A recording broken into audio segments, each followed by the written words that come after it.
Espérame, déjame ver si yo también. Oye, ya no me deja sí, sí, sí, sí, ya. Ok, ya. Listo. Entonces, ¿quién manda hoy, Paulita? ¿Es Flor? Sí, pero tú das la bienvenida. Ah, no es cierto, ahora me toca a mí. Oh, No, pero tú ya, siempre ya, dices bienvenido. buenas Yo tardes. entrego el micrófono. Me van a ver sin sonido y sin video porque estoy en un sitio fuera de Bogotá. No garantizo el internet. Entonces, en vías de que no vayamos a tener problema con la grabación, voy a estar quitando imagen y sonido para no hacerles bulla. ¿Ok? Bien. Bueno, pues les damos la bienvenida a todos. Es un placer tenerlos aquí como cada jueves, unidos en familia, estudiando, aprendiendo más. Bienvenidos. Y el día de hoy va a estar acá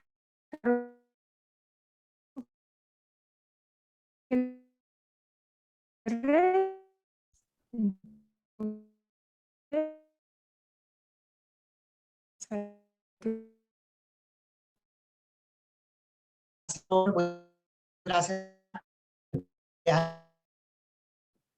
Entonces No, acá te congelaste. yo Flor, te congelaste. ¿Será por el frío de Arizona? Más bien, Perdón, Angelita, creo que aparentemente es tu internet. Aparentemente creo que está todo normal. Jaime, gracias. Bienvenido, Claudio. Gracias, Flor. ¿Me escuchas, no? Sí. Sí, sí, gracias. Angelita, Ajá. tienes la palabra. Ok, Adelante. continúo entonces luego de darle las bienvenidas y darle los agradecimientos. Les manifiesto que hoy la dinámica y la didáctica de la lectura va a cambiar.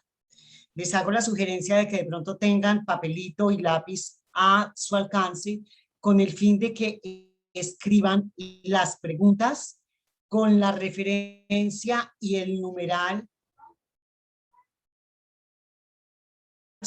a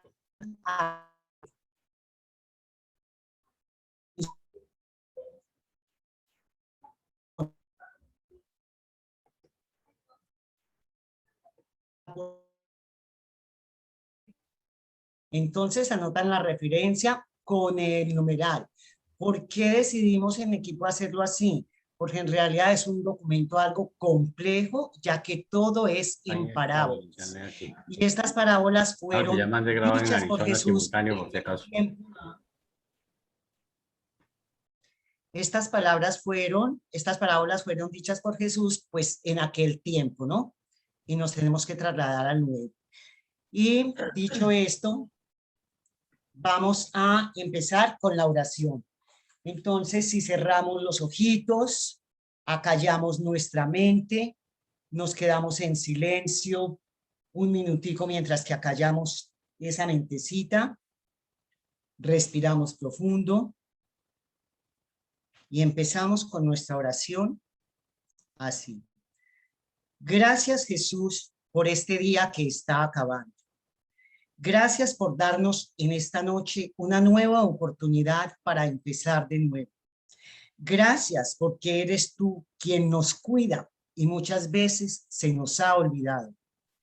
Te pedimos, mi buen Jesús, que cuides de todos nosotros donde quiera que estemos o vayamos. Cuídanos de los peligros que a diario acechan nuestra sociedad. Cuídanos de la mano enemiga, dándonos tu protección y bañándonos con el espíritu de la verdad. Enséñanos a ser personas de bien con todas las personas que se crucen por nuestros caminos. Ayúdanos a aportar un granito de arena para proclamar tu amor a quienes necesiten de ti. Te pedimos que cambies nuestros corazones, que lo único que salga de ellos sea amor y más amor. Ayúdanos, nuestro buen Jesús, a dar lo mejor de nosotros. Queremos y te pedimos tu compañía, que siempre esté con nosotros en cada momento. Te entregamos la salud de nuestros hermanos que en estos momentos estén padeciendo alguna enfermedad. Llénanos con tu amor y en este aquí y en este ahora Especialmente, ilumínanos con tu sabiduría y permítanos encontrar y entender los mensajes que nos traes dentro de tus mensajes. Oramos porque les des luz en sus mentes a todos nuestros dirigentes y pongas amor en sus corazones a aquellos que están áridos de fe. Fortalece a todos los enfermos y abrázanos a todos con tu gran amor. Gracias, gracias, gracias por todo. Te amamos, nuestro gran Jesús y Creador, Micael de Nevadón. Amén. Bueno, terminando ya la oración, vamos a proseguir. El equipo es Flor, que es nuestra jefe. Yo simplemente estoy liderando gracias a que ellos creyeron en mí y me permitieron y me dieron esta oportunidad. Luis Fontecha, Rita Linda de Argentina, Carlos García y aquí su servidora. Adelante, entonces le paso a Carlos García el micrófono.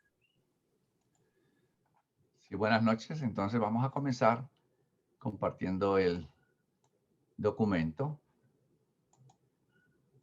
para comenzar la lectura.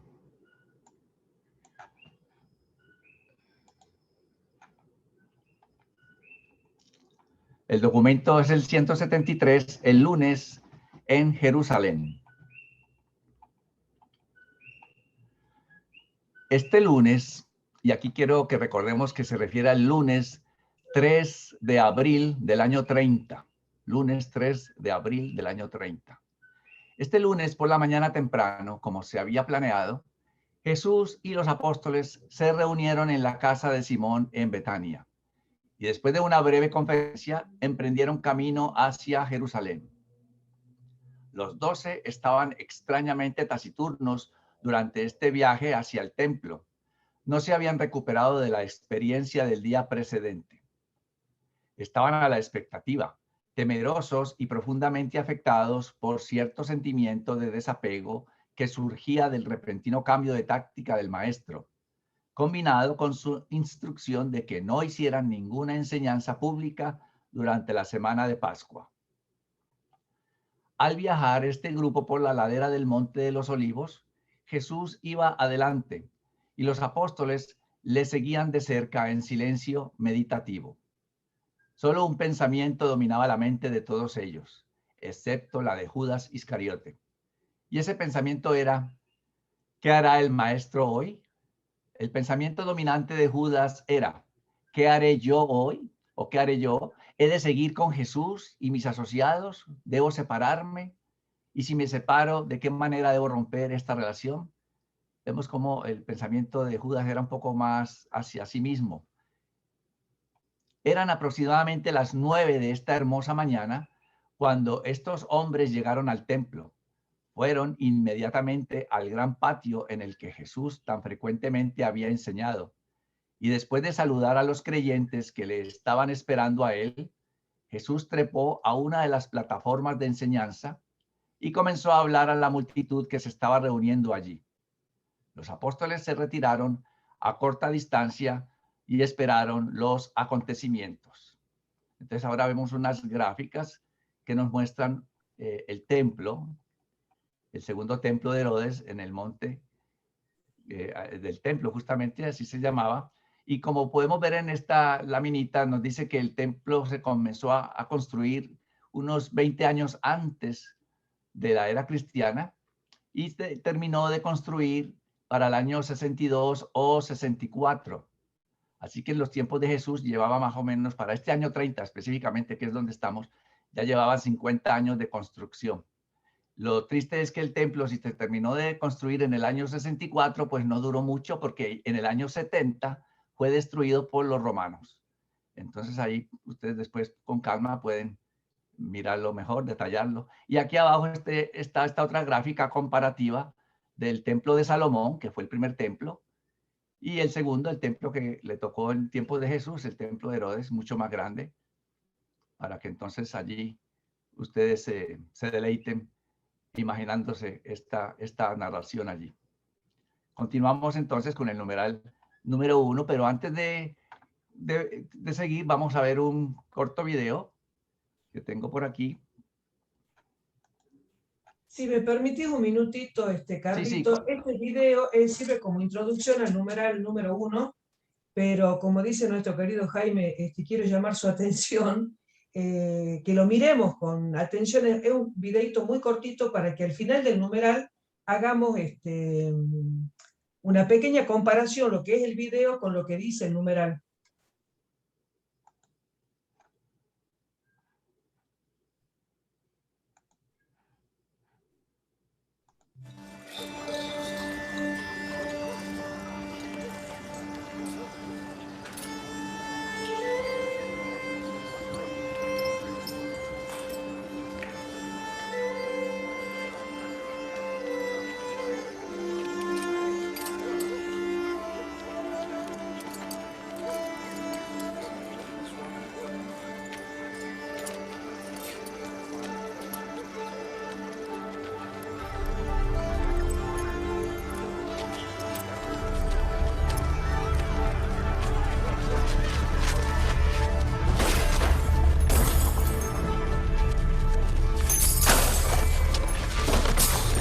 ¡Quitad estas cosas de aquí!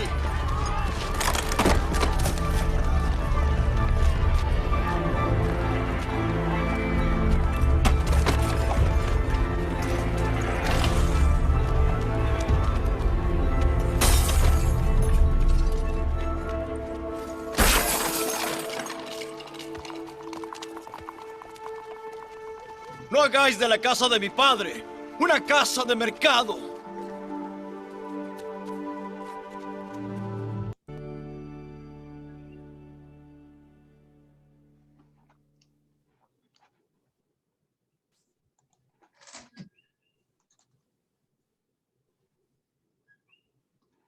Muy bien, entonces ahora continuamos con el documento.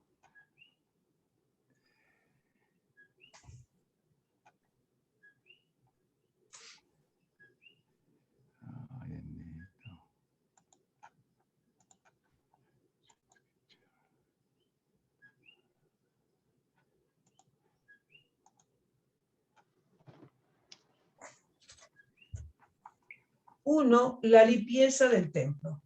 Se llevaban a cabo grandes negocios en asociación con los servicios y ceremonias del templo. Existía el comercio de proveer animales indicados para los distintos sacrificios. Aunque era permitido que un adorador proveyera su propio sacrificio, estaba el hecho de que este animal debía estar libre de todo defecto en el sentido de la ley levítica y según la interpretación de la ley por parte de los inspectores oficiales del templo. Muchos de los adoradores habían sufrido la humillación de que un animal supuestamente perfecto que traían fuera rechazado por los examinadores del templo. Por consiguiente, se hizo práctica general adquirir los animales para el sacrificio en el templo mismo, y aunque había varios sitios en el cercano del Oliveto donde se podían comprar animales, se había vuelto costumbre comprarlos directamente de los corrales del templo. Gradualmente se había establecido esta costumbre de vender todo tipo de animales de sacrificio en los patios del templo. Se había desarrollado de esta manera un floreciente comercio en el cual se obtenían enormes utilidades. Parte de estas ganancias se reservaba para el tesoro del templo, pero la porción más grande terminaba indirectamente en las manos de las familias de los altos sacerdotes. Esta venta de animales en el templo prosperó porque cuando el adorador compraba así un animal, aunque el precio fuera un tanto más alto, no tenía que pagar ningún otro honorario y podía estar seguro de que la ofrenda no sería rechazada porque el animal tuviera defectos verdaderos o imaginados. En distintas épocas hubo prácticas de exorbitantes sobrecargos al pueblo, especialmente durante las grandes fiestas nacionales. En cierta época, algunos sacerdotes codiciosos llegaron hasta exigir el equivalente del valor de una semana de trabajo a cambio de un par de palomas que deberían haber sido vendidas a los pobres por unos pocos centavos. Los hijos de Anás ya habían empezado a establecer su bazar en los precintos del templo, mercados abastecimientos que perduraron hasta el momento en que fueron finalmente arrojados por una turba de gente 3 años antes de la destrucción del templo mismo. Pero el tráfico de animales sacrificatorios y de otras mercancías no era la única manera en la cual se profanaban los patios del templo. En esta época había un extenso sistema de intercambio bancario y comercial que se realizaba directamente dentro de los precintos del templo. Y todo esto se había establecido así.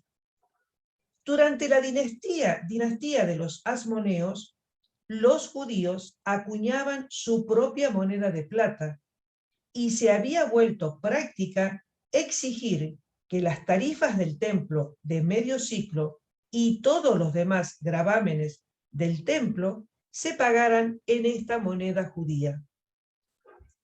Esta reglamentación necesitaba la autorización de un número requisito de cambistas para intercambiar los muchos tipos de divisas en circulación por toda Palestina y las demás provincias del Imperio Romano con este ciclo ortodoxo de acuñación judía.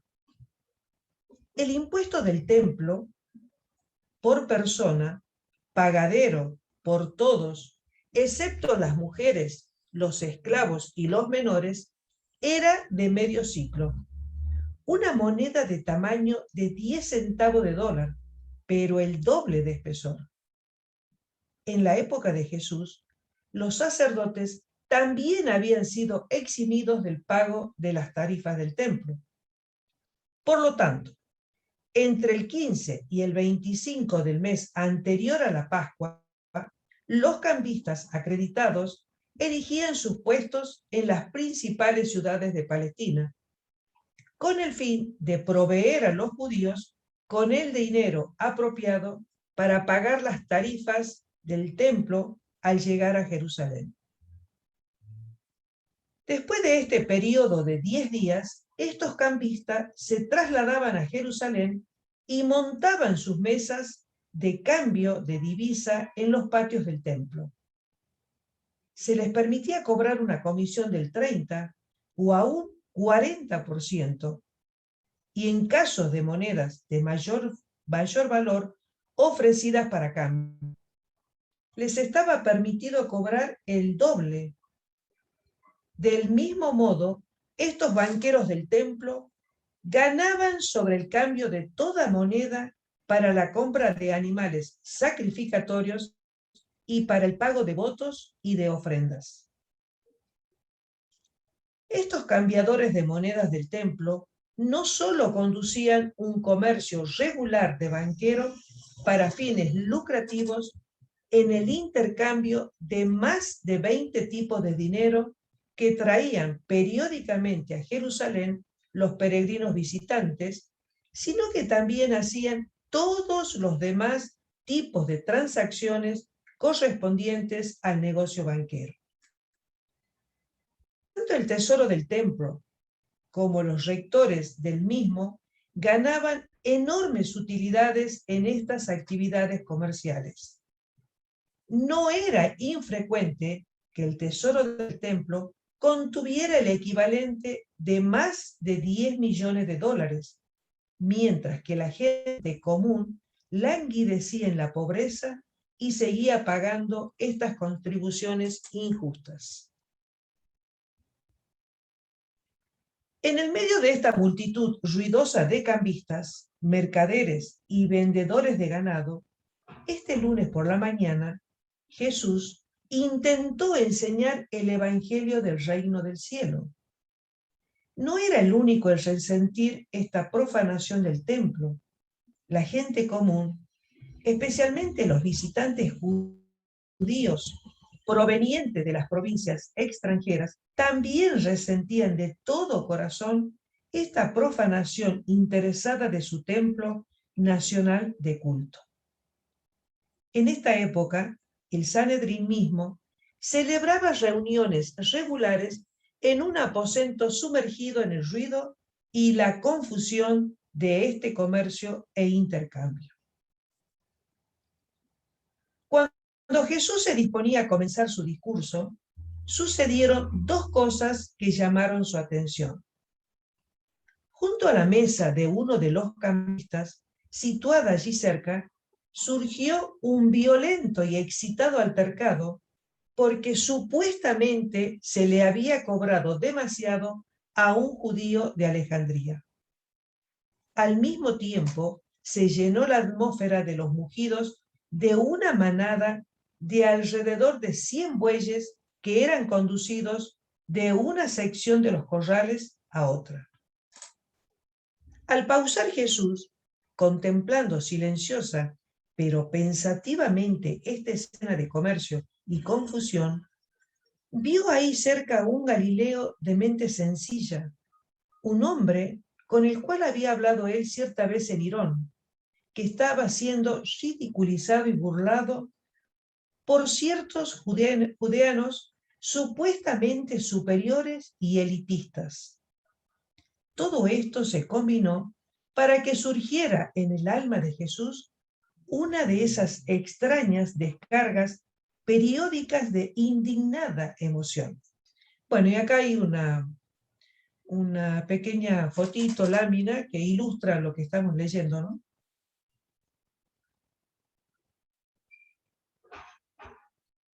Ante el asombro de sus apóstoles, que estaban cerca y que se refrenaron de participar en lo que tan pronto ocurriría, Jesús bajó de la plataforma de enseñanza y, acercándose al muchacho que conducía el ganado a través del patio, le quitó el látigo de cuerdas y rápidamente sacó del templo a los animales.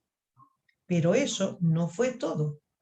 Ante la mirada sorprendida de los miles reunidos en el patio del templo, se dirigió majestuosamente al corral de ganado más alejado y procedió a abrir las puertas de cada uno de los establos y sacar de allí a los animales aprisionados.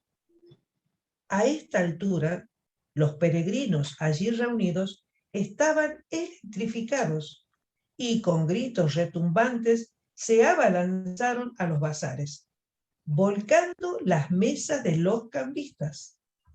En menos de 5 minutos, todo el comercio había sido barrido del templo.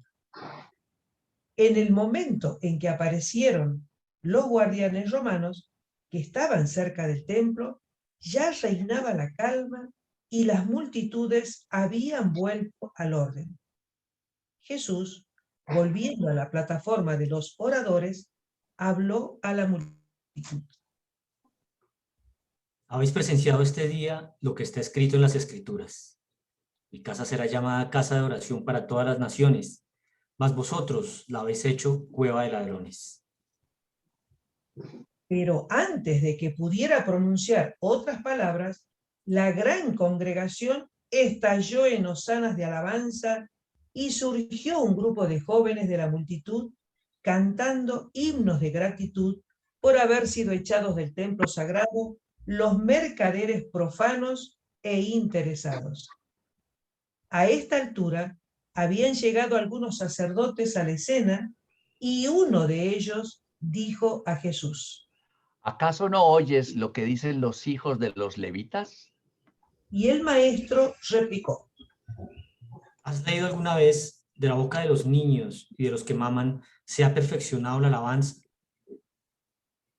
Durante el resto del día, mientras Jesús enseñaba, los guardianes, puestos por la misma gente a que vigilaran, estuvieron de centinela en cada galería y no permitieron que nadie llevara ni siquiera una vasija vacía por los patios del templo.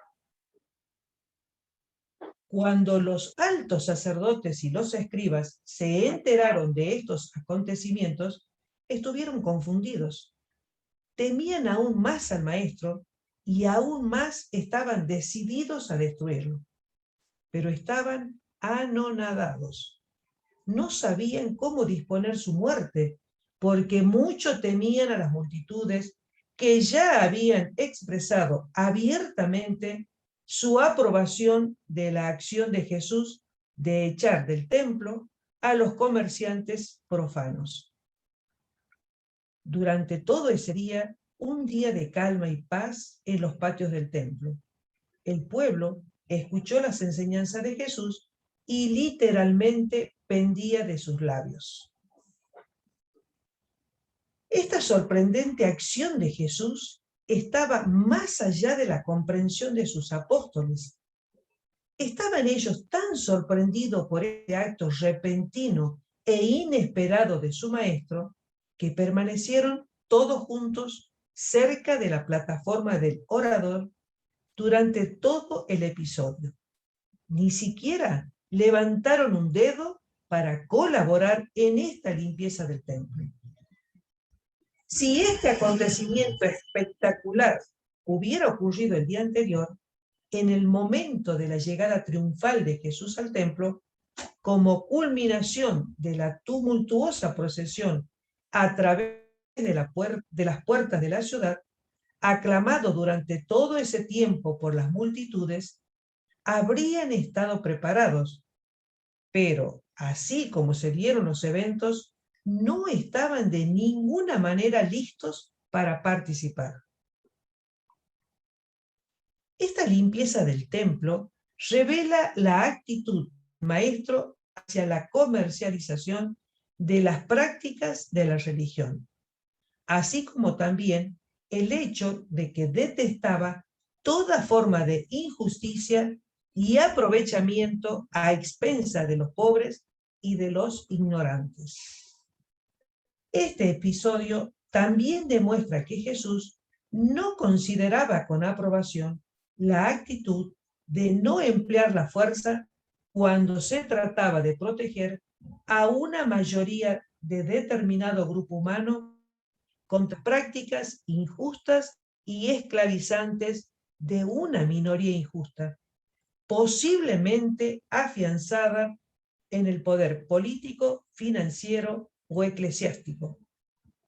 No se debe permitir a los hombres astutos, malvados e intrigantes que se organicen para la explotación y opresión de los que, debido a su idealismo, no están dispuestos a recurrir a la fuerza para protegerse ni para fomentar sus proyectos laudables de vida. Bueno, una pequeña reflexión, recordemos de que esta actitud de Jesús ya había sido manifestada, recordemos cuando llegó a Alejandría, ¿se acuerdan cuando él había ido con su papá al templo y vio ahí, por ejemplo, cuando fue la matanza de los animales, que inclusive él se descompuso, o sea, cómo todo esto lo afectaba. Y una de las cosas que les decía con respecto al videíto, de que fíjense que ahí lo muestran a Jesús como un Jesús colérico, como sacado, y en este numeral los reveladores nos cuentan, o nos dicen o nos narran, de que Jesús en ningún momento actuó de esa forma. O sea, no fue el Jesús colérico que vino y tiró todo.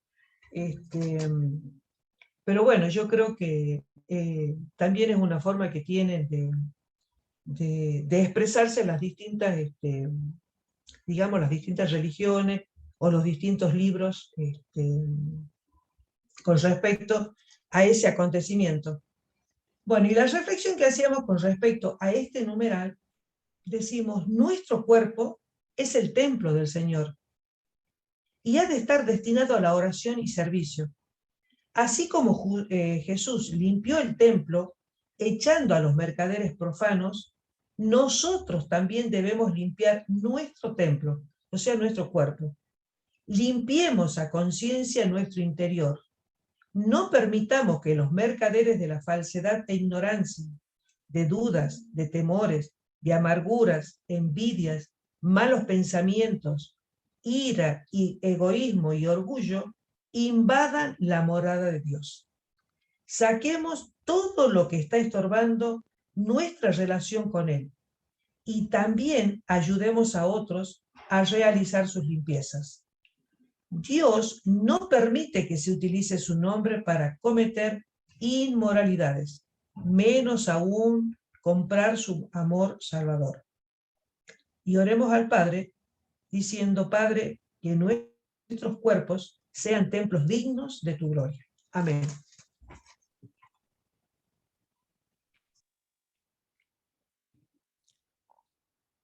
Dos. El desafío a la autoridad del maestro. El domingo, la entrada triunfal del maestro a Jerusalén tanto sobrecogió a los líderes judíos que no se atrevieron a arrestar a Jesús. Hoy, esta espectacular limpieza del templo del mismo modo pospuso efectivamente el prendimiento del maestro. Día tras día, los potentados de los judíos se tornaban más y más convencidos de su decisión de destruirlo, pero estaban sobrecogidos por dos temores que se conjugaron para postergar la hora del ataque. Los altos sacerdotes y los escribas no estaban dispuestos a arrestar a Jesús en público, porque temían que la multitud se volviera contra ellos en furioso resentimiento.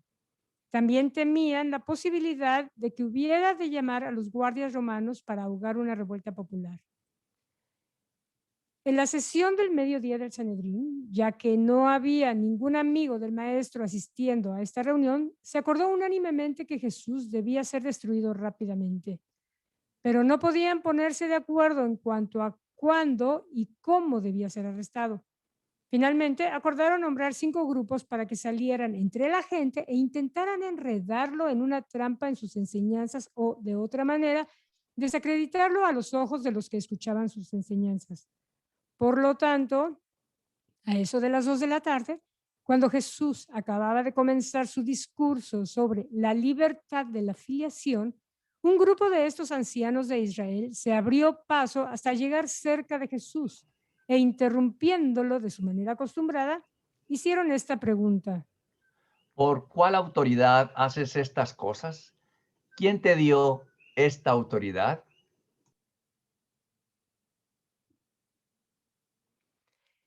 Era completamente apropiado que los rectores del templo y los funcionarios del Sanedrín judío hicieran esta pregunta al que presumiera enseñar y actuar de la manera extraordinaria que había sido característica de Jesús, especialmente en cuanto se refería a su reciente conducta de limpiar el templo de todo comercio.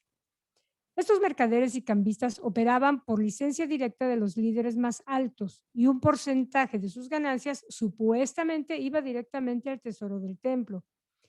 No os olvidéis que autoridad era el lema clave de todo el pueblo judaico. Los profetas siempre provocaban problemas porque presumían tan audazmente enseñar sin autoridad, sin haber sido debidamente instruidos en las academias rabínicas y posteriormente con regularidad ordenados por el Sanedrín. La falta de esta autoridad en la enseñanza pretenciosa pública se consideraba como indicación de presunción ignorante o de rebeldía abierta. En esta época, solo el Sanedrín podía ordenar a un anciano o a un instructor, y la ceremonia debía celebrarse en presencia de por lo menos 3 personas que hubieran sido previamente ordenadas de la misma manera. Tal ordenación confería el título de rabino al maestro y también lo calificaba para actuar como juez, atando o soltando los asuntos que pudieran traerse ante él para su adjudicación. Los rectores del templo se presentaron ante Jesús en esta hora de la tarde, desafiando no solo sus enseñanzas, sino sus acciones. Jesús bien sabía que estos mismos hombres habían enseñado durante mucho tiempo públicamente que la autoridad de él para enseñar era satánica y que todas sus obras poderosas habían sido forjadas por poder del príncipe de los diablos. Por consiguiente, El maestro comenzó su respuesta a esta pregunta haciéndoles a su vez una pregunta. Dijo Jesús: También me gustaría haceros a vosotros una pregunta que, si queréis contestarla, yo del mismo modo os diré por cuál autoridad hago estas obras. El bautismo de Juan, ¿de dónde vino? ¿Recibió Juan su autoridad del cielo o de los hombres? Cuando los que lo interrogaban oyeron esto, se apartaron para asesorarse entre ellos en cuanto a qué respuesta debían dar. Habían planeado colocar a Jesús en una situación incómoda ante la multitud, pero ahora se encontraban ellos altamente confusos frente a todos los que estaban congregados en ese momento en el patio del templo. Su derrota fue aún más aparente cuando volvieron ante Jesús diciendo: En cuanto al bautismo de Juan, no podemos responder, no sabemos. Contestaron así al maestro porque habían razonado entre ellos: si decimos del cielo, entonces él dirá, ¿por qué no creísteis en él? Y tal vez agregará que él recibió su autoridad de Juan. Y si decimos que de los hombres, entonces la multitud tal vez se vuelva contra nosotros, porque la mayoría de ellos piensa que Juan fue un profeta. De manera que se vieron obligados a presentarse ante Jesús y la multitud y confesar que ellos, los enseñantes y líderes religiosos de Israel, no podían o no querían expresar una opinión sobre la misión de Juan. Y cuando así hablaron, Jesús, bajando la mirada sobre ellos, dijo: Tampoco os diré yo por qué autoridad hago estas cosas. Jesús nunca tuvo la intención de apelar a Juan para su autoridad. El Sanedrín nunca ordenó a Juan. La autoridad de Jesús estaba en él mismo y en la supremacía eterna de su Padre. Al emplear de este modo de trato con sus adversarios, Jesús no tenía la intención de evitar la pregunta. A primera vista podría parecer que él fue culpable de una evasión maestra, pero no fue así. Jesús no estaba nunca dispuesto a sacar injusta ventaja ni siquiera de sus enemigos. En esta evasión aparente, él en realidad proveyó a sus oyentes la respuesta a la pregunta farisea en cuanto a qué autoridad había detrás de su misión. Ellos habían afirmado que él actuaba por autoridad del príncipe de los diablos. Jesús había afirmado repetidamente que todas sus enseñanzas y obras eran por poder y autoridad de su Padre en el cielo. Esto los líderes judíos se negaban a aceptar y estaban tratando de ponerlo contra la pared para que admitiera que él era un maestro irregular, puesto que no había sido sancionado nunca por el Sanedrín. Al responderles cómo lo hizo, aunque no reclamó que su autoridad viniera de Juan, satisfizo de esta manera a la gente con una alusión de que el esfuerzo de sus enemigos por atraparlo estaba en realidad dirigido contra ellos mismos y los desacreditaba a ellos ante los ojos de todos los presentes. Era este magistral trato del maestro con sus adversarios que tanto los asustaba. No intentaron hacer ninguna otra pregunta ese día. Se retiraron para asesorarse ulteriormente entre ellos. Pero la gente no tardó en discernir la deshonestidad y falta de sinceridad en estas preguntas hechas por los dirigentes judíos. Aún la gente común no podía dejar de distinguir entre la majestad moral del maestro y la hipocresía intrigante de sus enemigos. Pero la limpieza del templo atrajo a los saduceos a que se aliaran con los fariseos en el perfeccionamiento de un plan para destruir a Jesús. Los saduceos representaban ahora una mayoría en el Sanedrín. 3. La parábola de los dos hijos. Mientras los capciosos fariseos estaban allí de pie en silencio ante Jesús, él bajó la mirada sobre ellos y dijo: Puesto que dudáis de la misión de Juan y os disponéis en enemistad contra las enseñanzas y las obras del Hijo del Hombre, prestad oído mientras os relato una parábola. Cierto terrateniente, respetado y en buena posición, tenía 2 hijos, y deseando la ayuda de sus hijos en el manejo de sus grandes posesiones, fue a ver a uno de ellos diciendo: hijo, vete a trabajar hoy en mi viñedo. Este hijo despreocupado respondió al padre diciendo, no iré, pero después se arrepintió y fue. Cuando encontró a su hijo mayor, del mismo modo le dijo, hijo, vete a trabajar en mi viñedo. Y este hijo hipócrita e infiel contestó, sí, padre mío, iré. Pero cuando su padre partió, no fue. Os pregunto ahora, ¿cuál de los dos hijos realmente hizo la voluntad de su padre? Y la gente habló al unísono diciendo, el primero. Entonces dijo Jesús, Aún así, ahora os digo que los publicanos y las rameras, aunque parezcan rechazar el llamado al arrepentimiento, verán el error en su estilo de vida e irán antes que vosotros al reino de Dios, que tanto pretendéis servir al Padre en el cielo y al mismo tiempo os negáis a hacer las obras del Padre. No fuisteis vosotros, fariseos y escribas, los creyentes de Juan, sino más bien los publicanos y los pecadores. Tampoco creéis vosotros en mis enseñanzas, pero la gente común escucha con deleite mis palabras. Jesús no despreciaba personalmente a los fariseos y saduceos. Era su sistema de enseñanzas y sus prácticas lo que él trataba de desacreditar. Y eso lo podemos parafrasear de otra manera si leemos las palabras subrayadas. Jesús despreciaba su sistema de enseñanzas y sus prácticas. No mostraba hostilidad contra ningún hombre, pero se estaba desencadenando aquí el choque inevitable entre una religión del espíritu nueva y viva, la que Jesús estaba trayendo, y la religión más antigua de la ceremonia, la tradición y la autoridad. Durante todo este tiempo, los 12 apóstoles permanecieron cerca del Maestro, pero no participaron de ninguna manera en estas transacciones.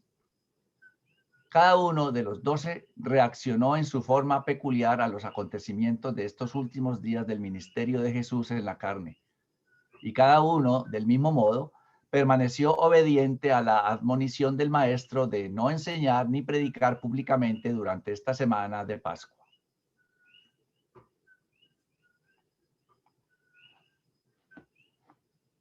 Cuatro. La parábola del amo ausente. Cuando los principales fariseos y escribas que habían tratado de hacer caer a Jesús en una trampa con sus preguntas, terminaron de escuchar la historia de los dos hijos, se retiraron para asesorarse ulteriormente entre ellos. Y el maestro, volviendo la atención a la multitud de oyentes, relató otra parábola. Había un buen hombre, propietario de tierras, y plantó él una viña. La cercó de seto vivo, cavó en ella un pozo para el lagar de vino y edificó una torre para los guardias. Luego les arrendó la viña a unos arrendatarios y se fue en un largo viaje a otro país. Cuando se acercó la temporada de los frutos, envió sus siervos a los arrendatarios para que recibiesen sus rentas.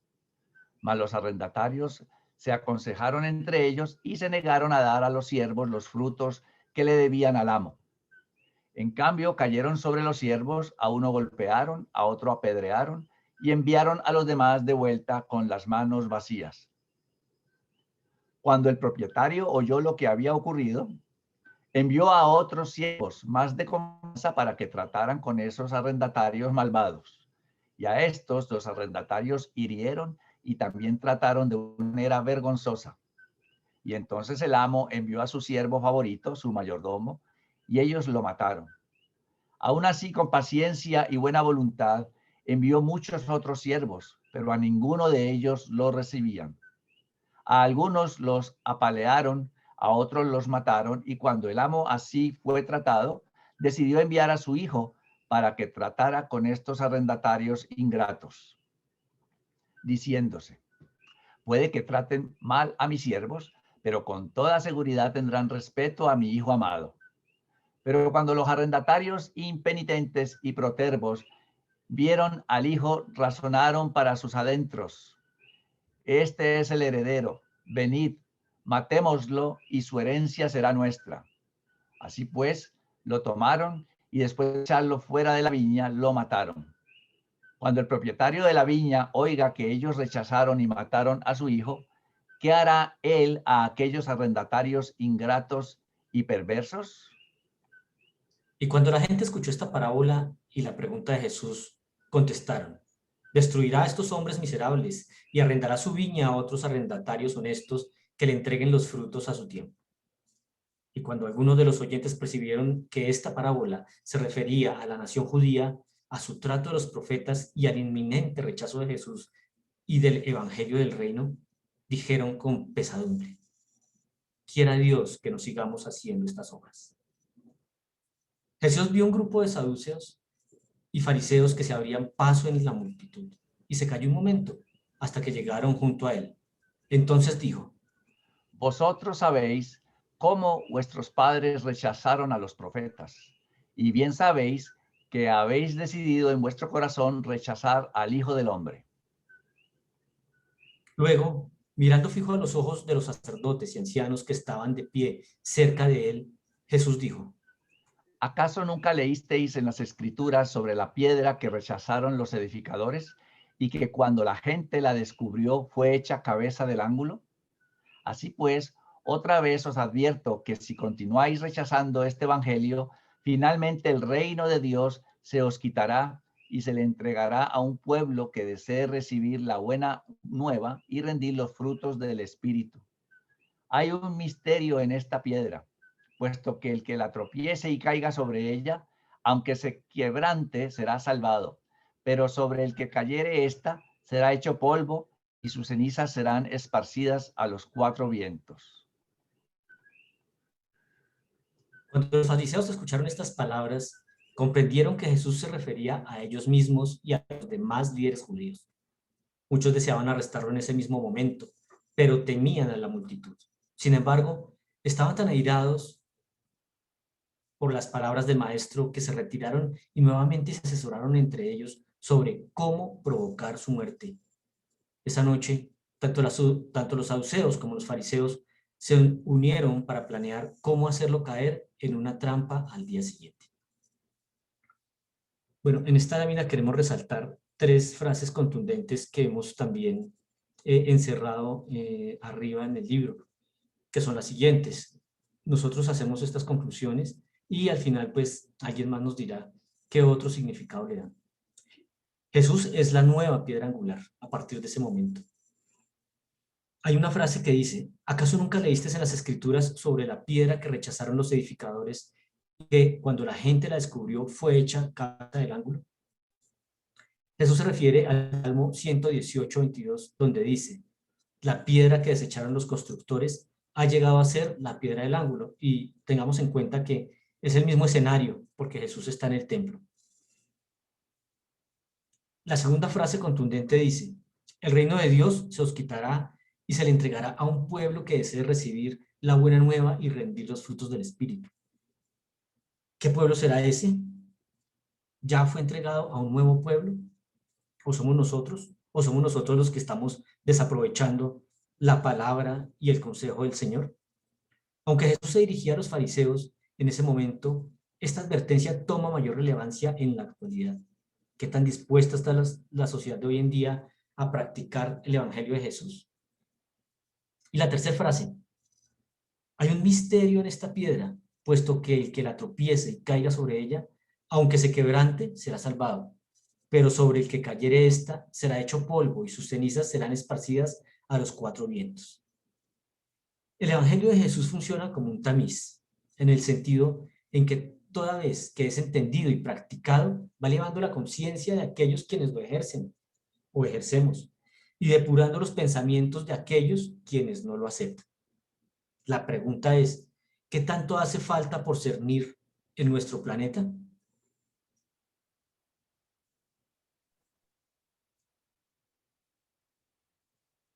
Quinto, la parábola del festín de boda. Una vez que se retiraron los escribas y los rectores, Jesús nuevamente se dirigió a la multitud reunida y relató la parábola del festín de boda. Dijo: el reino del cielo es semejante a un rey que le hizo fiesta de boda a su hijo y envió mensajeros a llamar a los ya invitados al festín, diciendo: está todo listo para la cena de boda en el palacio del rey. Ahora pues, muchos de los que antes habían prometido asistir no quisieron venir. Cuando el rey escuchó que rechazaban su invitación, envió a otros siervos y mensajeros diciendo: Decide a todos los convidados que vengan, porque mirad, he preparado mi comida, mis bueyes y mis cebones han sido matados, y todo está dispuesto para la celebración de la boda inminente de mi hijo. Pero nuevamente estos invitados desconsiderados, sin hacer caso de la convocatoria de su rey, se fueron por su camino, uno a su labranza, otro a su cerámica y otros negocios. Y otros no se limitaron a despreciar así el llamado del rey, sino en rebeldía abierta atacaron a los mensajeros del rey y los trataron vergonzosamente mal, aún matando a algunos de ellos. Cuando el rey percibió que sus huéspedes elegidos, aún los que habían aceptado su invitación preliminar y habían prometido asistir al festín de bodas, finalmente rechazaban su llamado y en rebeldía habían atacado, asaltado y matado a sus mensajeros elegidos, se airó extremadamente. Entonces este rey ofendido mandó sus ejércitos y los ejércitos de sus aliados y les instruyó que destruyeran a aquellos asesinos rebeldes y que incendiaran su ciudad. Y después de castigar así a los que habían despreciado su invitación, estableció otra fecha distinta para el festín de bodas y dijo a sus mensajeros: los que invité en primer término a la boda no eran dignos. Id ahora pues a las salidas de los caminos y a las carreteras y aún más allá de los límites de la ciudad, e invitad a cuantos halléis, aún a los extranjeros, que vengan y que asistan a este festín de bodas. Entonces los siervos salieron a las carreteras y a los lugares retirados y juntaron cuantos hallaron, buenos y malos, ricos y pobres. De modo que por fin la cámara nupcial estaba llena de convidados. Cuando todo estuvo listo, el rey se presentó ante sus huéspedes y se sorprendió de encontrar allí a un hombre sin manto nupcial. El rey, puesto que había proveído generosamente mantos nupciales para todos sus huéspedes, dirigiéndose a este hombre dijo: amigo mío, ¿por qué vienes convidado en esta ocasión sin el manto nupcial? Y este hombre, que no estaba preparado, enmudeció. Entonces dijo el rey a sus siervos: arrojad a este convidado desconsiderado de mi casa para que corra la misma suerte de todos los otros que despreciaron mi hospitalidad y rechazaron mi llamado.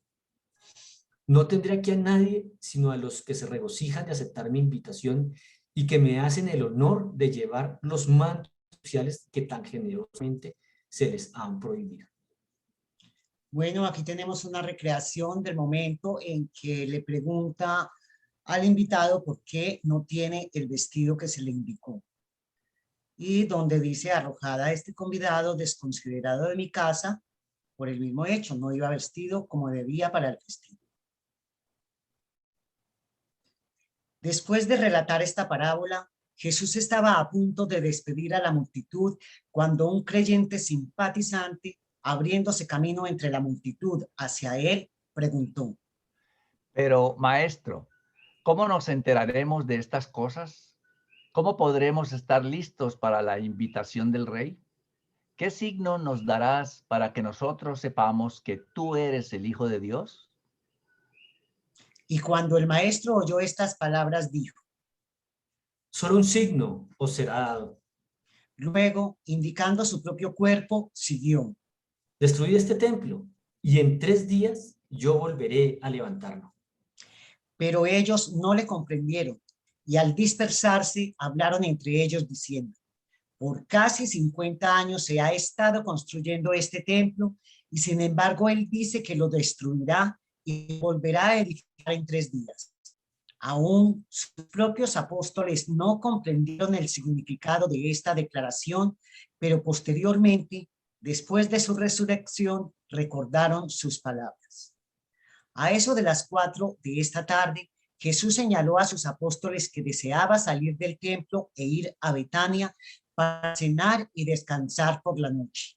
Mientras ascendían el oliveto, Jesús instruyó a Andrés, Felipe y Tomás que al día siguiente debían establecer un campamento cerca de la ciudad para que lo ocuparan durante el resto de la semana pascual.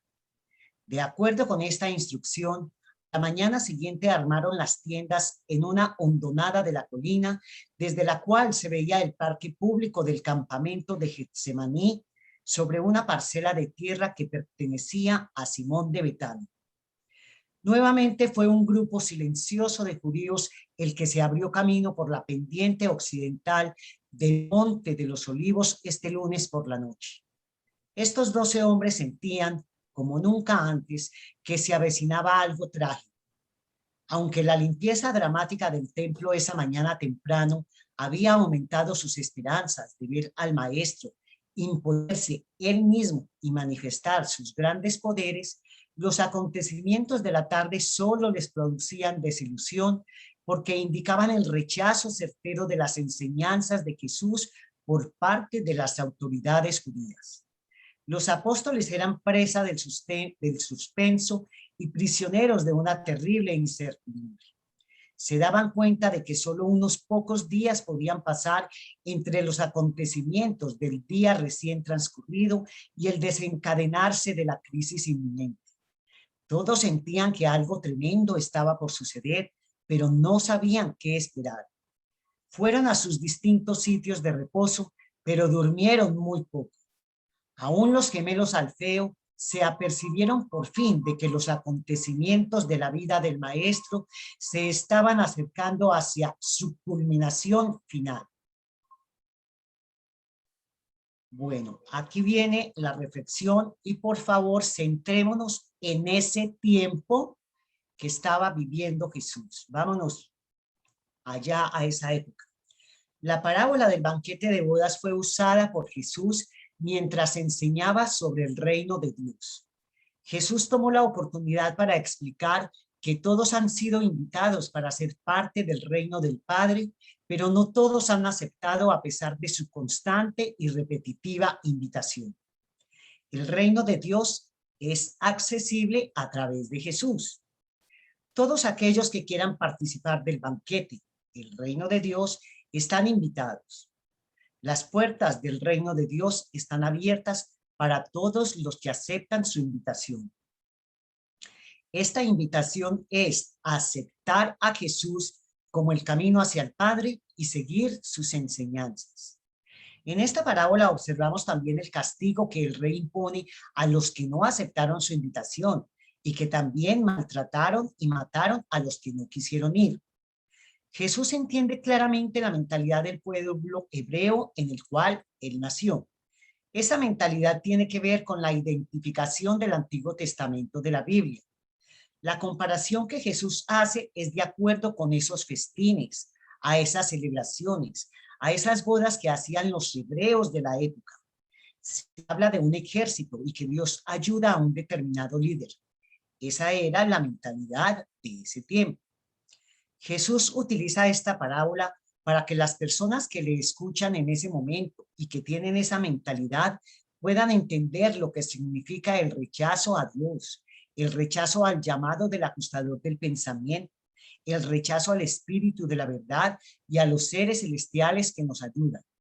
Jesús usa estas comparaciones de acuerdo con el lenguaje del Antiguo Testamento para que ellos entiendan.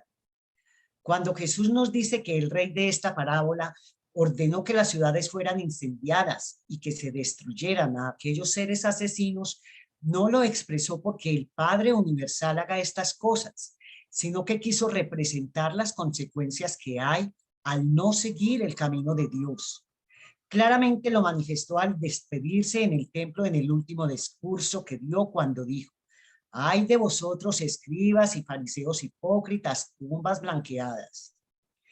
Estas actitudes de rechazo de los líderes judíos hacia Jesús y que lo llevaron a la cruz produjeron unas consecuencias que son la causa y el efecto de la destrucción de Jerusalén y la destrucción de muchas personas rebeldes. En resumen, cuando Jesús habla en esta parábola, está diciendo que estas son las consecuencias del pecado, la iniquidad y el rechazo al Hijo del Hombre. Puntos claves para recordar. Dios abre las puertas de su reino para todos. Todos somos invitados del Padre. Al ignorar y despreciar la invitación, no podremos participar del banquete del reino del Padre. Jesús es el camino para llegar al reino de Dios.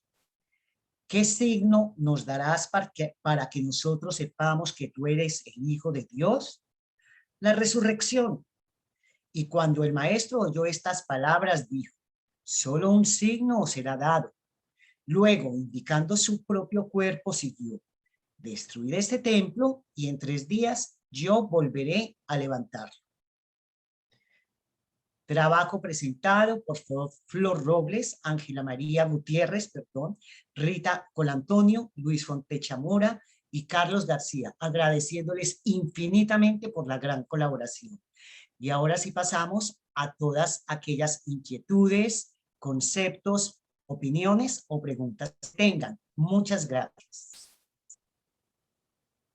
Abrimos micrófonos y levantamos manitos.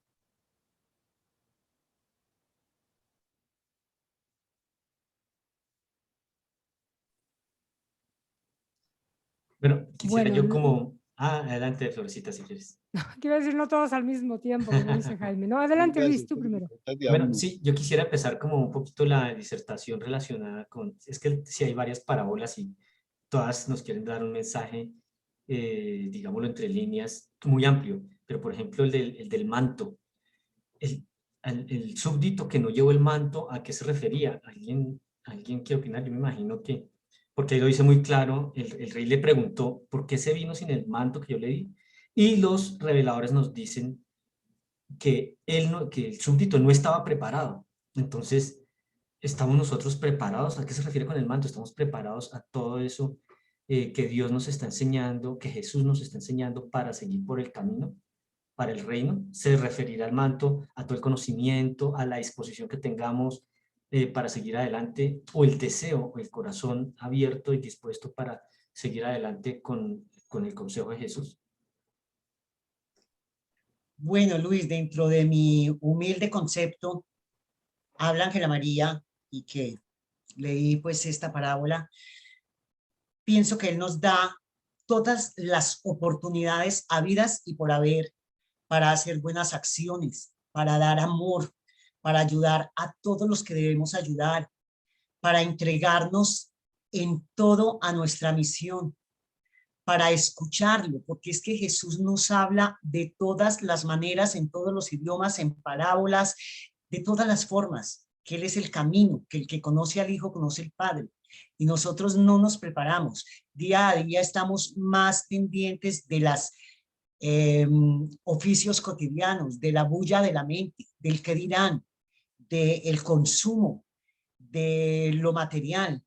Y realmente no nos preparamos para ese camino hacia Jesús. Estamos invitados, pero cuando llegamos, no llegamos con esa preparación. Entonces, de pronto llegamos a exigir algo que realmente se nos está enseñando que hagamos y que no hacemos. Porque creo que en este mundo nosotros lo que estamos es aprendiendo y nos estamos entrenando para algo muy grande que vamos a tener más allá con el Padre, inclusive con nuestro Jesús Micael de Nevadón. Y este entrenamiento se nos está olvidando cuál es la misión que tenemos que seguir acá. Entonces, por eso mismo no llevamos este entrenamiento a cabo, llegamos allá y no estamos preparados. Entonces, ¿qué vamos a exigir? Si todo lo que se nos ha dado no lo aprovechamos. Humilde expresión de Ángela María. Luis Villamizar tiene la mano arriba. Adelante, Luis. Sí, yo también, siempre esa parábola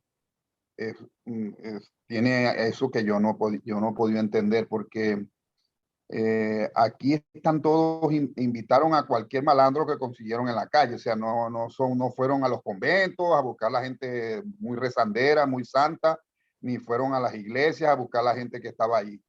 Fueron a los caminos y a todo el que consiguieron, buenos y malos, malandros, gente buena, prostitutas, todo lo que consiguieron lo invitaron a la fiesta. O sea que la gente que fue invitada a la fiesta no tenía una preparación, ni siquiera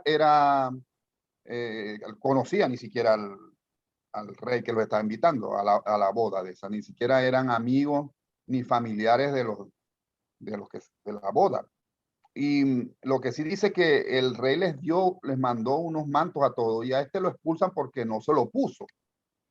Entonces, yo también me pregunto, o sea, ¿qué es eso que en este caso, si el rey representa a Dios, que Dios nos da, que cuando vamos al banquete, si no lo llevamos, nos pueden expulsar. O sea, es como el distintivo de que eres invitado, de que formas parte del grupo. Y por eso, como él no lo llevó, no se puso ese manto, ese traje, fue expulsado. Y yo me pregunto, ¿qué es eso? ¿Qué es eso que puede hacer que nos expulsen si no lo llevamos? Si alguno sabe, me lo contesta. Perdón, yo tengo esta idea, no sé. El manto en cierta forma representa, digo yo, nuestra perfección. Y en la invitación que Dios nos hace, allí no hay, ¿cómo se llama? Sobornos, o yo me cuelo por aquí, nadie me ve, yo me paso, como hacemos aquí en la sociedad humana, que el que menos tiene que estar arriba es el que está allá arriba. Y cómo llegó ni se sabe. Pero con nosotros no va a ser así. Estamos en el primer mundo de estancia, por ejemplo. Es decir, mientras no hagamos lo que tenemos que hacer aquí, no vamos a ir al primer mundo de estancia. Y una vez completemos y perfeccionemos todo lo que hay que hacer en ese primer mundo, podemos pasar al segundo. Ahí no hay agüitas tibias, ni como dicen aquí en Puerto Rico, ay bendito, y con el ay bendito, pues todo el mundo pone carita de pena, ay bendito, pues siga, pase. No. Si no ha cumplido y no ha llenado y no se ha perfeccionado lo que debe perfeccionar en ese mundo de estancia, no puede pasar al siguiente y al siguiente y así hasta que eventualmente llegaremos al paraíso. Entonces, ese manto para mí representa eso. Si no lo tiene, no puede estar aquí. ¿Por qué está aquí? Tiene que completar todos los requisitos que se necesitan para poder pasar al siguiente paso. Entonces, esa es más o menos la idea que yo tengo de que es lo que representa el manto, nuestra perfección que debemos lograr pues a medida que avanzamos por los mundos adelante, pues en el sistema, en la constelación, etcétera. Este recorrido. Ese es pues, mi pensamiento. ¿Quién más quiere? Paula, adelante. Mira, yo con respecto a lo que dice Carlos, ahorita que estaba hablando, me quedé pensando, si se supone que están invitando a todos, a todo el que se encuentran a una boda, y les están dando una vestimenta, lo que dices, el manto, o sea, no, como que, pues mucha gente no tiene ni idea de muchas cosas, ¿no? Entonces es lógico que llegue sin ningún conocimiento. Entonces, parece que castigan a los que no tienen conocimiento. O sea, como se ve la parábola, de acuerdo a lo que comentas, es lo que a mí me hizo pensar, ¿no? Tampoco entiendo cómo, o sea, la invitación es general. O sea, ¿cómo es esa invitación? ¿Es a todo mundo? ¿Salen, invitan según la parábola? ¿O hay una invitación para que vayan a la boda en un mundo de ciertas reglas y de ciertas condiciones donde de acuerdo a cómo se manejan las cosas deberían de ir acordes? Entonces, yo lo siento un poco confuso y se me hizo más confuso ahora con las explicaciones, o sea, como dice Luis, ¿no? Y como dice Carlos, o sea, no puede ser que estemos aquí hasta que entendamos en este mundo para pasar al primer mundo de estancia y luego al segundo, porque el manto es algo, si lo vemos como lo describe Carlos, que poco a poco lo vas tejiendo y va haciendo tu camino espiritual, ¿no? Claro, al llegar al paraíso ya lo tenemos completo, puesto, el manto. No, pero ahí, bueno, no se le cuelga. Estamos hablando de bueno, el maratón más grande que vamos a correr. Entonces, ese sí está grueso, ¿no? Pero aquí, en una forma sencilla, ¿qué nos quieren decir con esa parábola? O sea, que yo pienso que aquí es donde tenemos que ser como sencillos para entenderlo. ¿Hay alguien sencillo que lo pueda explicar? ¿Puedo dar mi opinión? Por supuesto, Claudio. Ya voy contigo, Wilson, disculpa. Para mí el manto, más que una perfección, es la preparación, ¿sí? Es el prepararse para la fiesta, ¿sí? Espiritualmente nosotros nos tenemos que preparar para el día que tengamos así también ese encuentro con el Señor. Ahora, también están aquellos que fueron invitados y decían, bueno, invitaron a cualquiera, bueno, malo, regular. Eso me da el pensar que no importa nuestro pasado, ¿sí? Lo importante es que nos vistamos con el sentir de Dios. Ese manto puede ser esa preparación, lo que es el sentir de Dios, y entonces ahí somos dignos de ser parte de esa fiesta.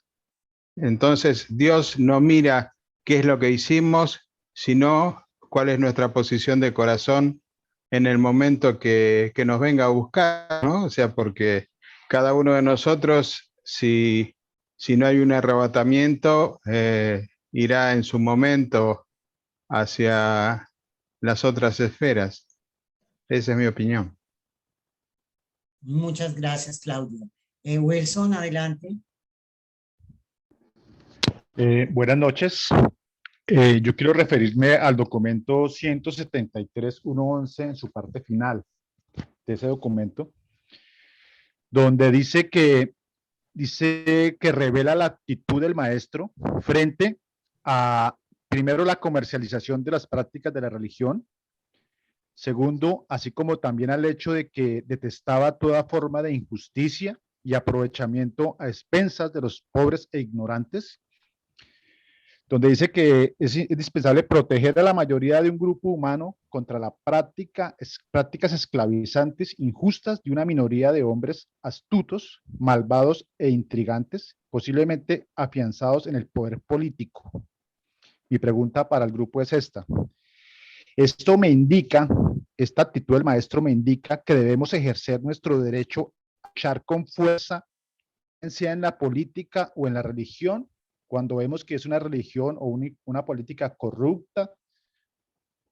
El maestro dice que podemos emplear la fuerza.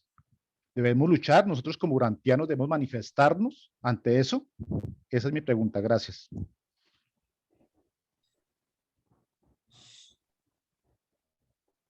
¿A quién le soltamos esa perla? Flor tiene la mano levantada. Flor, adelante. A ver, yo primero, ahorita vamos contigo, Wilson. Déjame terminar, para terminar con el otro tema. A mí, mientras estaban hablando ustedes, se me ocurrió, o sea, a ver, el rey les hizo la invitación abierta, ¿no? Vamos a ponerlo a nosotros. A nosotros nos está dando la invitación para ir hacia la eternidad. Ok, el rey les mandó algo con qué ponerse para llegar a esa invitación.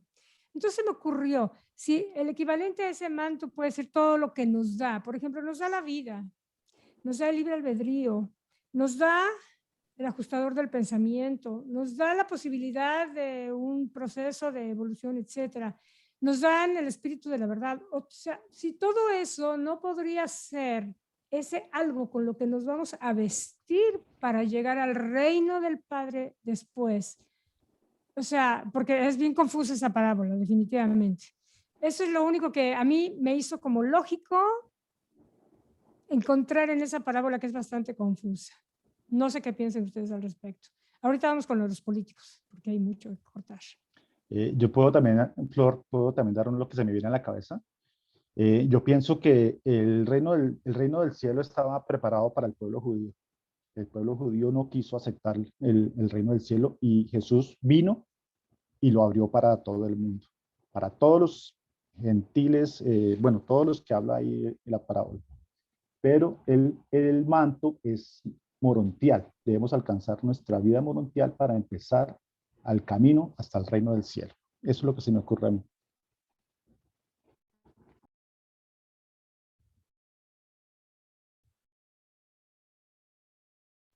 Tan lindo, esa carita.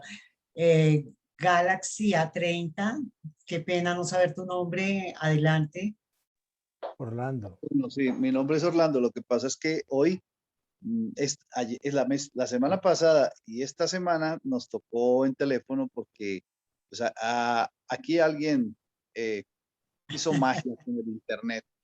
Todo el mundo está ardiendo en fuego porque esto no sirve. Entonces tenemos que usarlo por el teléfono. Pero bueno, mire, yo quería hacer una pregunta desde el comienzo, pero pues sí, digamos una reflexión. Y es la siguiente. Cuando Jesús o cuando viene la limpieza del templo, ¿cierto?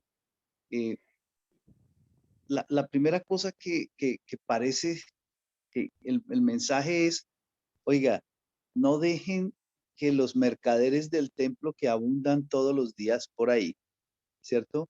Le conviertan el suyo en una cosa parecida, en un mercado. Entonces, ¿cómo lo pueden hacer? De muchas formas. Una de las formas es a través de la falsa concepción teológica que muchos tienen, ¿cierto? ¿Cómo es eso? Pues me llenan de miedo, ¿cierto? Entonces, me llenan de angustia. Es lo que yo llamo los angustiadores profesionales. Ellos te venden, te mercadean un cierto tipo de creencia y muchísima gente termina comprándola. Yo la compré por 40 y tantos años, ¿cierto? Pero finalmente descubrí que eso no sirve. Entonces, no hay que dejar que a uno lo enreden, ¿cierto? Lo más claro que hay es la de comunicación directa entre mi persona y mi Padre eterno, mi Padre de todo el universo, ¿sí? Para eso está el ajustador del pensamiento, para tratar de escucharlo. Sabemos que aquí no vamos a poder fusionarnos, es casi imposible, pero vamos a poderlo escuchar, vamos a poder si aprendemos si ¿cómo se dice en música? Si educamos el oído, vamos a poder escuchar sus susurros, ¿verdad?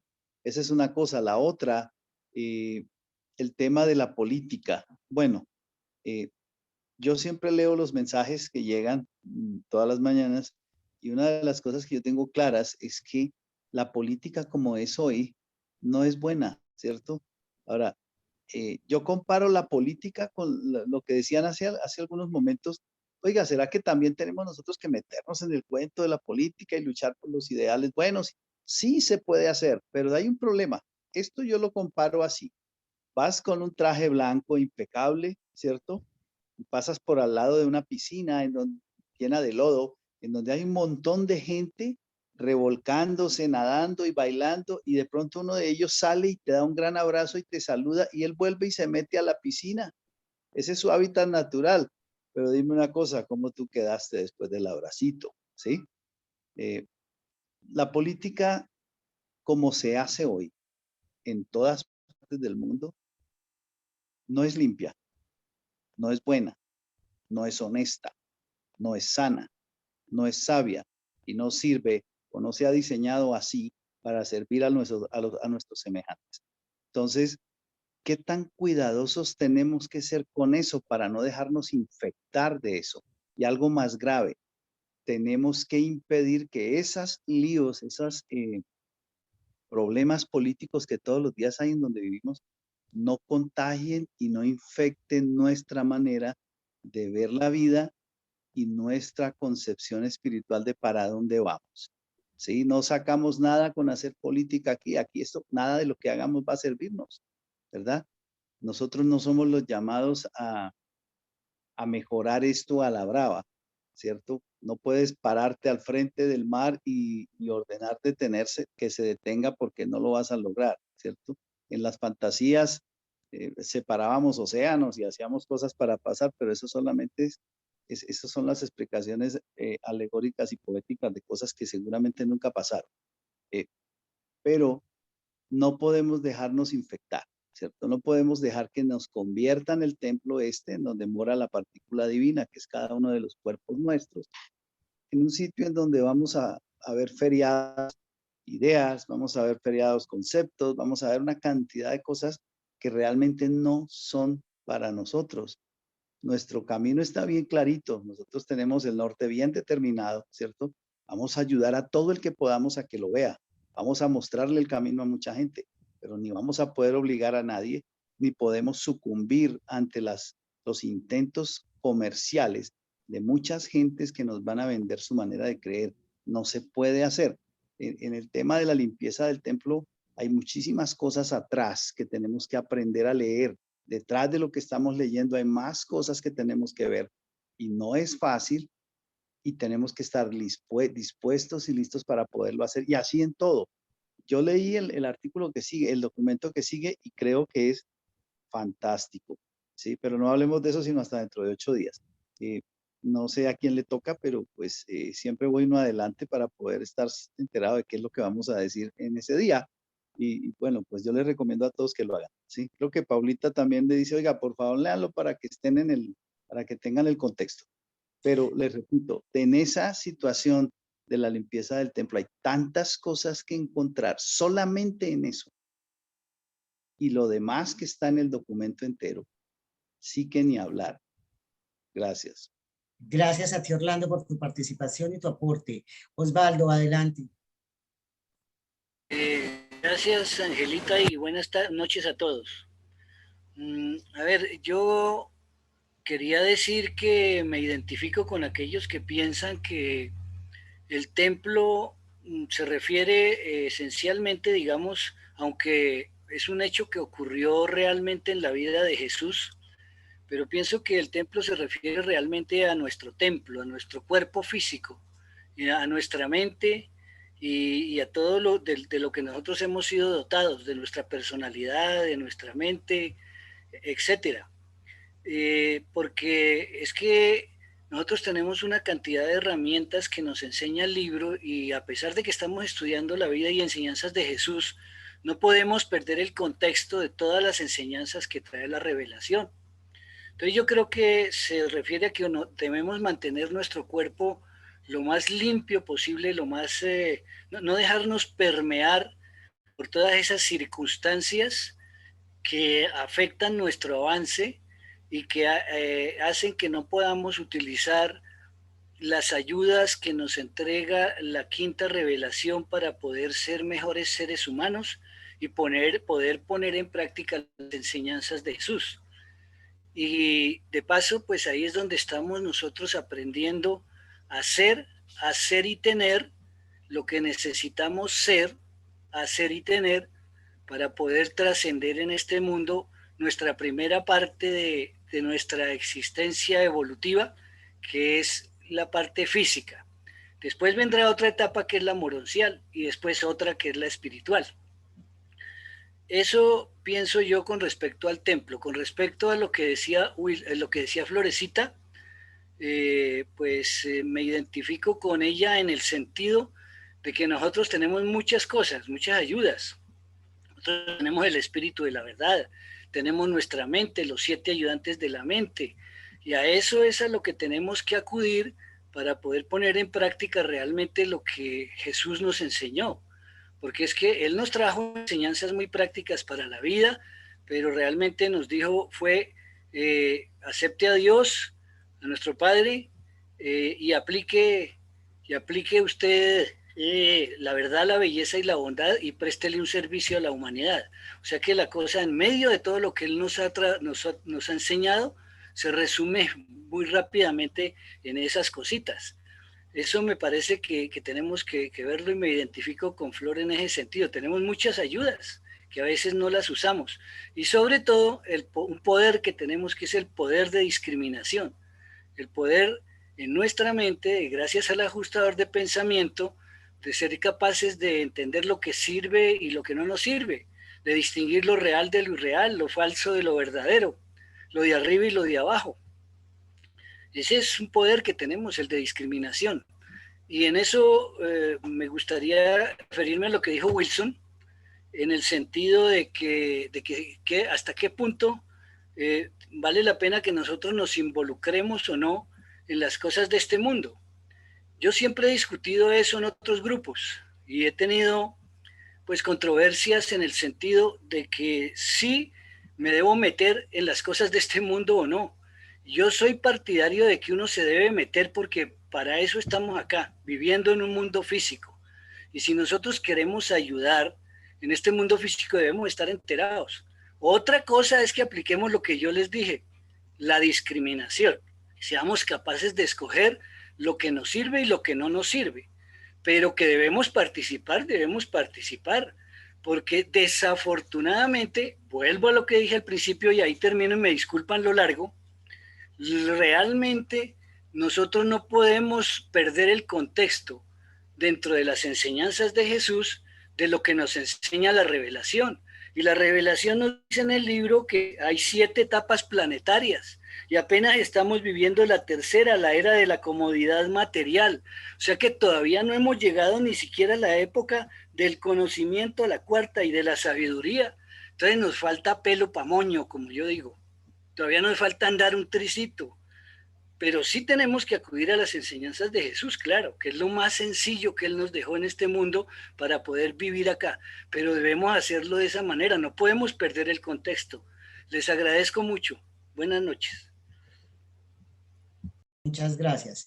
Bueno, yo sugiero, ¿quién estaba compartiendo ahorita la pantalla? ¿Luis o Carlos?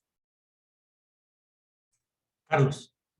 Carlos, yo sugiero que para no dejar en el aire, de todas maneras, la pregunta de Wilson, si tú puedes compartir nuevamente el numeral al que se refiere Wilson y el párrafo que lo volviéramos a leer para ver si entre todos podemos encontrar aquí de verdad pues algo que responda a la inquietud de Wilson. ¿Te parece, Carlos?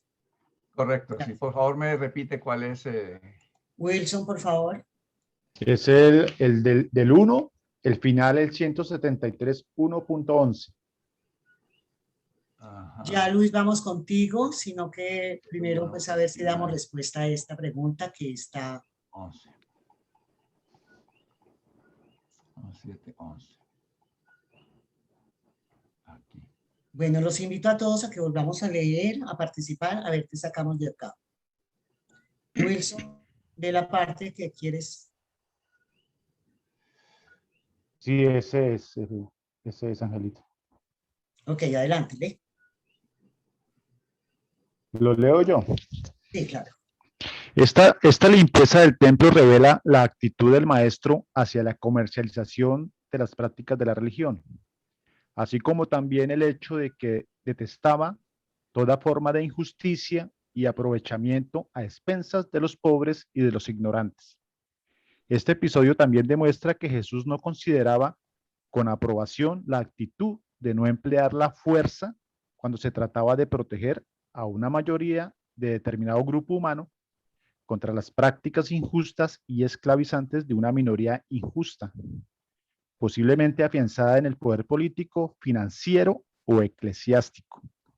No se debía permitir a los hombres astutos, malvados e intrigantes que se organicen para la explotación y opresión de los que, debido a su idealismo, no están dispuestos a recurrir a la fuerza para protegerse ni para fomentar sus proyectos laudables de vida.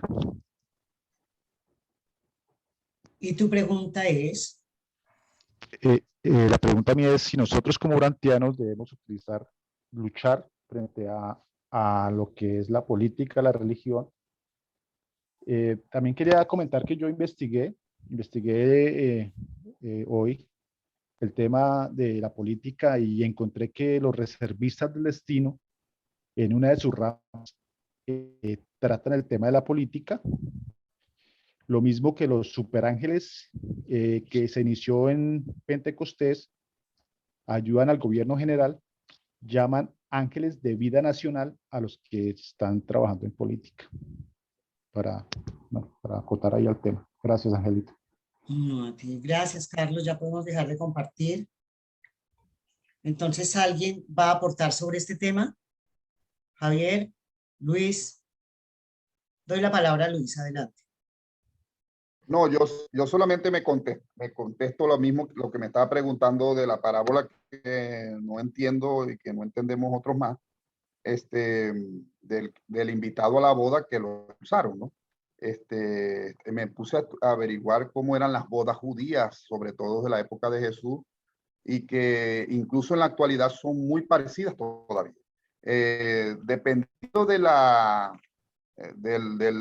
del anfitrión, en este caso, si era una persona de dinero, como se supone en la parábola que está, porque es el rey, él obsequiaba, o sea, se hace así, pues, no es un invento de parábola, se hace así, en las bodas se hace así, el anfitrión obsequia el vestido, la ropa que se van a poner sus invitados,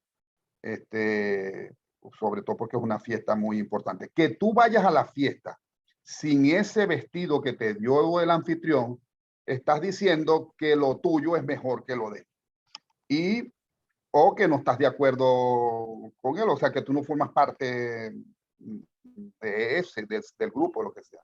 Entonces, en ese sentido, entiendo yo que es esa la actitud, en mi caso, en el caso de nosotros, de no querernos vestir de la ropa que Dios nos da, que en este caso son, como han dicho muchos, pues, de todas las cosas que Dios nos da. Yo lo refiero a hacer la voluntad de Dios, que es como es lo principal a lo que estamos llamados a hacer. Y cuando yo digo no, a mí me parece que mi voluntad, o como yo pienso que son las cosas, pienso que me iría mejor, o yo tengo más razón, así que entonces yo prefiero hacer mi voluntad que hacer la voluntad de Dios. Puede ser en toda tu vida o en partes, en facetas de la vida particular. Y entonces en ese sentido es no ponerme la ropa que me está dando, que me están dando para ir a esta boda. Y por eso, simplemente por eso, ya no participo de la boda. Así la entendí, según lo que, y se lo comparto por si acaso eso los ayuda de alguna manera. Gracias. Gracias, Luis, por tu aporte, muy amable. Javier, adelante. Gracias. Bueno, quiero hilar dos cosas para llegar a lo que dice Wilson. En el primer numeral es algo con lo que vimos en el video, que al maestro se le ha malinterpretado, que él fue el que destruyó todo y sacó a la gente y golpeó a todo el mundo, cuando no fue así. Siento que en la parte de cuando él dijo que destruiría el templo y en 3 días lo restablecería, fue malinterpretado. Siento que a veces podemos entrar en no entender al maestro y malinterpretar lo que él nos puede decir, que cuál de los dos hace la voluntad del Padre, cuál de los dos hijos, el que dice sí, sí, el que dice no, pero realmente el que lo hace es el que hace la voluntad del Padre. Pienso que hay que tener mucho cuidado en no malinterpretar, porque podemos entrar en lo mismo que entró el pueblo judío. El pueblo judío decía que el Mesías era el que venía con la espada y el que iba a poner a gobernar a los judíos sobre todo el mundo y que había que derrotar a los romanos. Uno de sus discípulos quería ser el comandante, se veía como el comandante de sus fuerzas armadas, que muchos llevaban espadas porque había que defender al maestro y había que montar el reino. Y el mismo pueblo judío tenía esa percepción de que había que gobernar, que había que luchar, que el cuento era peleando. Siento yo, o sea, mi opinión es que la política y el cambio y la influencia tiene que empezar por mí. Tengo que empezar por mis cosas, en gobernarme a mí, en ejercerme a mí, en cambiar yo, antes de estar cambiando a otros. Ya luego de pronto empezar con mi entorno, con mi familia, con mi comunidad, de pronto con mi barrio, no sé, si yo le grabo eso, híjole, de pronto puede empezar a ampliarme a mi ciudad, de pronto a mi país, pero pienso que hay que empezar por nosotros, así para no malinterpretar eso que tenemos que, así no estoy de acuerdo en esas cosas injustas, pienso que hay que empezar por lo poco para llegar a lo mucho. Eso quería manifestar, gracias. Javier, muchas gracias por tu participación. Arturo García, adelante. Gracias, Ángela. Muy buenas tardes, hermano. La pasé con todos ustedes. Yo lo que quiero aquí comentarles, que creo que vale la pena también explotar y que bueno, que debemos de platicar es la parábola de los dos hijos, Creo que esa enseñanza es excelente. Yo creo que a estas alturas todos los que estamos en este grupo nos queda muy claro qué es hacer la voluntad de nuestro Padre, que aunque nuestra mente diga no o nuestras acciones hagan diferente y hagan precisamente la voluntad del Padre, es lo que va a contar al final de cuentas lo que el Padre quiere en nosotros, ¿no? Esa parábola creo que es muy buena y creo que es algo que debemos de hacer siempre, ¿no? Como en el ejemplo del primer hijo, ¿no? Aunque le dan una orden, al final de cuentas la termina ejecutando, que es lo que da valor a nuestras vidas. Y otra cosa que a mí me llamó la atención, analizando la vida de Jesús, es el por qué Jesús le dijo a sus apóstoles que no predicaran sus apóstoles en Pentecostés, perdón. Creo que a mi manera de pensar, él los estaba protegiendo por obviamente razones que ya sabemos nosotros. Bueno, quiero creer que todos tenemos ya esa razón clara del por qué nada más predicaba Jesús y no los apóstoles. Obviamente el personaje que todo el mundo conocía era Jesús.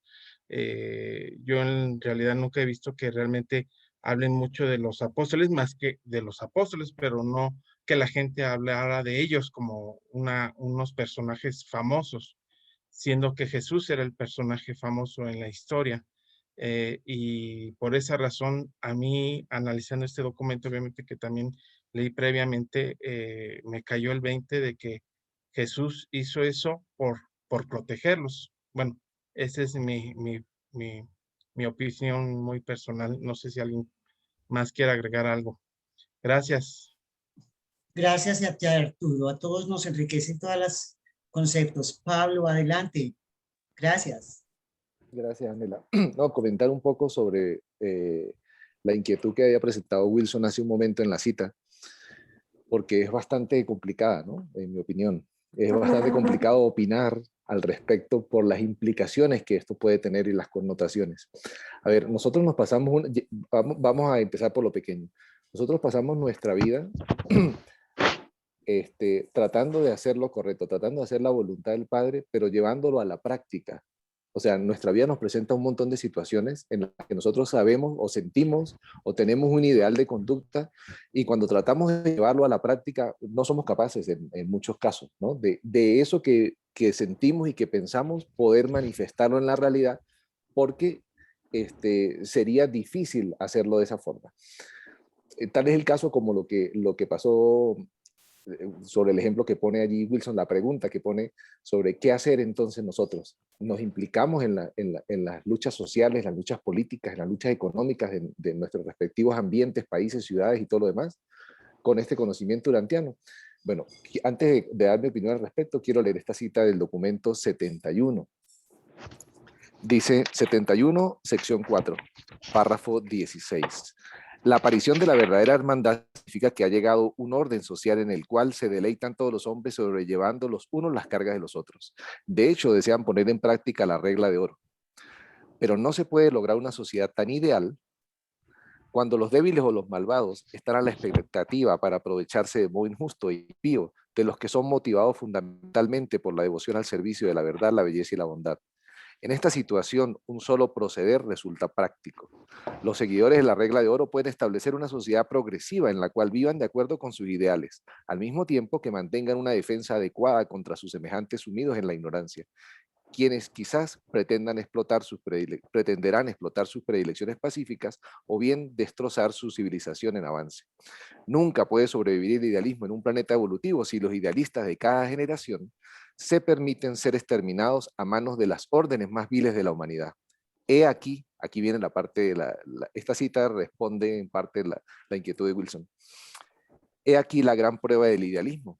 ¿Puede una sociedad avanzada mantener un estado de preparación militar que la proteja de los ataques de sus vecinos amantes de la guerra sin sucumbir a la tentación de emplear este poderío militar en operaciones ofensivas contra otros pueblos a fin de la ventaja egoísta o el engrandecimiento nacional? La supervivencia nacional exige el estado de preparación militar y solo el idealismo religioso puede impedir que se prostituya la preparación convirtiéndose en agresión. Solo el amor, la hermandad pueden impedir que los fuertes opriman a los débiles. Ahora sí paso a opinar sobre específicamente esa parte. Ahí vemos cómo Jesús quería dar un discurso Y mientras estaba en esa ansia de dar su discurso en el templo, ocurre algo con un cambista. Y justo coincide con el cambista el murmullo o la bulla que hacen unos animales que estaban en el templo. Hay una falta de coherencia en lo que estaba ocurriendo, porque para los judíos el templo era sagrado. El templo era el lugar de adoración y que dedicaban al Padre. Y en este momento lo habían vuelto, en esa época lo habían vuelto un mercado. ¿Sí? Eso era incoherente. Y como ocurrió que cuando Jesús iba a hablar, a dar su discurso, estaba pasando este evento, le dio indignación. Y esa indignación lo motivó entonces a que fuese tratando de sacar los animales como para limpiar el templo. Vemos una acción que aparentemente fue la aplicación de la fuerza para restablecer el orden en el templo y poder seguir dar con el discurso. En la cita que leímos hace un momento, vemos una disyuntiva que tenemos todos. Por ejemplo, yo lo digo aquí en mi país. Entonces nosotros, quienes de repente tenemos este conocimiento de Urantia y tratamos de ver a los demás como hermanos, a muchos logramos, pero muchos otros no. ¿Sí? Y esto es un ejemplo palpable personal. Por ejemplo, a mí me cuesta ver como hermano a quien está gobernando actualmente el país. A mí me cuesta, a mí como persona me cuesta, aunque intelectualmente lo entienda, pero en la práctica me cuesta, porque veo el nivel de maldad que está fomentando y la destrucción que ha ocasionado. Ahora, eso sería suficiente como para entonces iniciar un movimiento que me permita utilizar de alguna manera violenta e ir contra eso. Ahí vienen los ideales, ahí vienen los valores, ahí vienen otra cantidad de cosas que me frenan y me hacen pensar y tratar de buscar. Entonces, ¿cómo soluciono esto llevándolo a la práctica? ¿Cómo me formo? ¿Cómo hago una especie de oposición? ¿Cómo contribuyo con un granito de arena para que haya un cambio sin caer en el otro lado? Porque si no me estaría convirtiendo más en lo que justo estoy tratando de combatir. ¿Sí entiende? Hay una línea muy delgada entre cómo se debe actuar. Y por eso es que yo pienso aquí que sí tenemos que tener, primero, una decisión muy personal, ¿no? Y cuando se refiere a nivel social, pues toda la suma de las decisiones personales son las que van a tomar la decisión social, porque votaríamos por mayoría. Pero debemos de buscar una manera de enfrentar esa situación y cualquier otra situación con la mayor armonía posible, pero sin la inacción. Sin dejar de hacer algo, sin dejar de contribuir, sin dejar de aportar, sin dejar de hacer críticas constructivas. Y las críticas constructivas empiezan por la autorreflexión crítica de uno mismo. ¿Es mi posición la correcta? ¿Estoy tratando de defender un ideal o estoy actuando en base a mi ego? O sea, allí viene una lucha interior y como sociedad difícil, y que en mi opinión, en este momento en el que estamos, por lo menos yo no tengo una respuesta. ¿Cómo se debería actuar? En cómo se debería de actuar de la manera indicada, de la manera que denote una hermandad, un reconocimiento, un crecimiento, que esté llena de valores y que de paso sea práctica y funcional al llevarla a la realidad. Era eso lo que quería compartirles. Disculpe que me haya alargado. No, Pablo, perfecto. Mil gracias. La verdad es muy compleja. Esa parte es bastante compleja y creo que en parte también es muy personal, porque todos tenemos nuestros valores y algunos muchas veces no sabemos ni cómo reaccionamos. De verdad, mil gracias por ese aporte. Claudio, adelante. Sí, por lo que decía Pablo, yo pensaba en Gandhi. ¿Cuál es el ejemplo que uno tiene que seguir? Y yo creo que el mejor ejemplo que pudo haber en el mundo fue justamente Gandhi, quien luchó contra un imperio pacíficamente, pero enérgicamente. O sea, él no era un cobarde ni mucho menos, pero él no practicaba la violencia, iba en contra de la violencia. Y luego también sucedía que, como en todos, generalmente cada país que se libera de aquel que lo coloniza, mientras están peleando contra ese opresor, están todos juntos. Y luego viene una guerra civil porque uno piensa una cosa y el otro piensa otra. Entonces, y Gandhi mismo, o sea, era amado por todos, amado por los que pensaban como él y respetado por los otros. Y entonces hasta hacía ayunos huelga de hambre para que dejaran de pelearse entre ellos. Me da la impresión que, o sea, es lo único que uno podría llegar a hacer, porque si no, terminamos siendo igual que ellos. Si agarramos un arma y salimos a pelear con un arma, cuando nos queremos dar cuenta, estamos siendo exactamente igual que los otros. Y otra cosa, cuando uno está jugando con alguien que hace trampa, ¿sí? Es muy difícil poder ganar si uno tiene dignidad de decir, bueno, yo hago juego limpio. Y la política, como decía este hermano, es muy sucia. Y para llegar en política a algo importante, hay que meterse en el barro hasta el cuello. Gracias. Muchas gracias a ti, Claudio. Orlando, adelante. Sí, gracias. Bueno, mire, alguien me dijo hace un tiempo, no muy lejano el tiempo, me dijo una gran verdad, y voy a lo de Gandhi, la actitud de Gandhi, me dijo, la política es el negocio de los bandidos. Hoy, sí, desafortunadamente, el arte de servir a la gente se convirtió en un negocio para los bandidos que dicen estar sirviendo y no realmente se sirven a ellos mismos. Esa es una. La otra, en la época de Gandhi había honor, la humanidad tenía honor. Al menos en el contexto en el que Gandhi se movió, ¿cierto? En la independencia, lograr la independencia de los británicos, había un cierto tipo de honor que les hacía aceptar y que les hizo entender a los ocupantes que era hora de irse porque había un pueblo que no se quería dejar explotar más, ¿cierto? Y Gandhi era como el abanderado del tema, la persona que estaba ahí para decírselo, ¿cierto? Luego, obvio, se fueron sin sembrar, no se fueron sin sembrar el veneno, y luego vino la división Pakistán y la India, que fue peor que si se hubieran quedado, pero eso es lo que hicieron ellos, ¿cierto? Hoy en día ese tipo de honor en política no existe. Y eso está demostrado en nuestros países. Aquí usted se pone en paz a combatirlos y a digámoslos, contradecirlos, a enfrentarlos con ideas, a enfrentarlos con principios. Y la fácil es que lo maten, compadre, porque es que así es como resuelven el tema hoy en día. Al contradictor lo eliminan rapidito.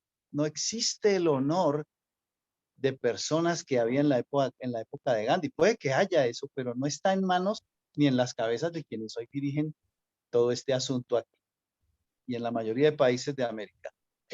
Decía Pablo que pues uno qué hace frente a una situación como la que viven ahí. La misma situación, la misma pregunta que uno se hace, oiga, ¿cómo yo pongo mis principios en función y en beneficio de la situación que está pasando? Yo ¿cómo lo hago? Entonces primero que todo estamos solos. ¿Sí? La realidad es que el ciudadano está solo y hay una sensación de absoluta impotencia porque todo cada día es más policíaco. Entonces cada opinión hoy en día la pesan y hasta te llevan a una corte porque piensas de una manera o piensas de otra. Entonces, como yo les decía, el arte de la política hoy en día es totalmente contaminado. Entonces no tenemos por qué dejar que nuestros sentimientos y nuestra condición de hijos de Dios, nuestra condición de urantianos practicantes en lo que podemos, se contamine con eso. ¿sí? No significa que vamos simplemente a mirar que se deshace el mundo a nuestro alrededor y no vamos a hacer nada. No, claro que no. Pero tenemos que ser muy cuidadosos y muy cautos. No vamos a ganarnos una muerte miserable en manos de un criminal vil, porque eso no tiene sentido, eso no le sirve a nadie.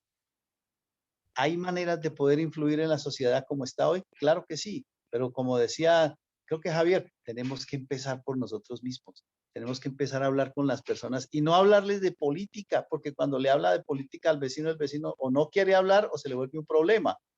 Hablemosle de lo que sabemos y de lo que tenemos que hablar, demostrarles el camino que nosotros conocemos. Y ese tipo de cosas, esa explicación del conocimiento que tenemos le va a abrir a muchas preguntas, le va a generar, le va a abrir muchas puertas para indagar y vamos a encontrar que también es un corazón que tiene necesidad de conocimiento, que debe tener las mismas oportunidades que nosotros tenemos de poder conocer la verdad, de poder conocer las enseñanzas de Jesucristo y de poder aplicarlas como nosotros intentamos aplicarla. Yo no estoy diciendo que yo soy perfecto, ni mucho menos y ni más faltaba, ¿no? Yo soy una bolsa completa de defectos y 2 o 3 virtudes que por ahí se ven, ¿sí?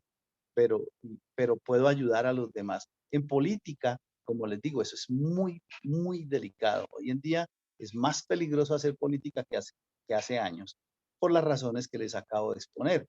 Pablo tiene toda la razón. ¿Uno qué hace? ¿Cómo yo influyo? ¿Cómo yo hago? Oiga, empecemos por nosotros mismos, empecemos a hablar con las personas de lo que tenemos que hablar, ¿cierto?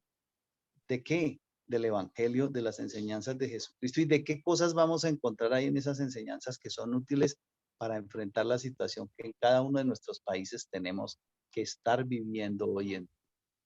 Gracias. Muchas gracias, Orlando. Muchas gracias. Flor, tiene la palabra. Bueno, sí, ya casi estamos al final y nada más quiero aumentar que en el documento 159 al final habla de un poco de esto, de la práctica de ojo por ojo, ¿no? Y Jesús no estaba de acuerdo con eso y dice, Jesús aborrecía la idea de la venganza. O sea, si hablamos de algo agresivo. Asimismo, la de convertirse en mero sufriente pasivo o una víctima de la injusticia. O sea, no le gustaba la pasividad, hay que actuar, como dijo bien Pablo hace rato. Ahora, y dice, y en esa ocasión les enseñó 3 maneras de encarar el mal y resistirlo. Dice, la primera era devolver el mal con mal. Es método positivo, pero no recto. Entonces, la violencia de hecho no es buena. 2, sufrir el mal sin queja y sin resistencia, método puramente negativo. Y la tercera era devolver el bien por el mal, o sea, afirmar la voluntad para adueñarse de la situación, para conquistar el mal con el bien, método positivo y recto. Entonces lo que tenemos que hacer es trabajar más para lograr por la buena, no convertirnos en lo que queremos combatir, definitivamente, porque si no estaríamos actuando igual, bien lo dijo Pablo hace rato.